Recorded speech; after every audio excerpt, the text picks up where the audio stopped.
ہماری دعائیں قبول کیوں نہیں ہوتی؟ لوگوں نے ایک دفعہ حضرت ابراہیم سے سوال کیا، کیا وجہ ہے اللہ تعالیٰ ہماری دعائیں قبول کیوں نہیں فرماتے؟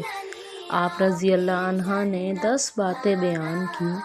جو کہ یہ ہیں: تم خدا کو جانتے ہو مگر اس کی اطاعت نہیں کرتے، رسول اللہ صلی اللہ علیہ وآلہ وسلم کو پہچانتے ہو مگر ان کی پیروی نہیں کرتے، قرآن کریم پڑھتے ہو مگر اس پر عمل نہیں کرتے، اللہ تعالیٰ کی نعمت کھاتے ہو مگر شکر ادا نہیں کرتے،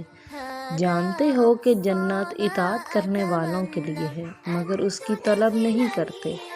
جانتے ہو کہ دوزخ گناہ گاروں کے لیے ہے مگر اس سے نہیں ڈرتے، شیطان کو دشمن جانتے ہو مگر اس سے دوستی کرتے ہو، دور نہیں بھاگتے، خویش و اقارب کو اپنے ہاتھوں سے دفن کرتے ہو مگر عبرت نہیں پکڑتے، موت کو برحق جانتے ہو مگر عاقبت کا کوئی سامان نہیں کرتے، دوسروں کی عیب جوئی کرتے ہو مگر اپنی برائیوں کو ترک نہیں کرتے، بھلا ایسے شخص کی دعائیں کیوں قبول ہوں گی؟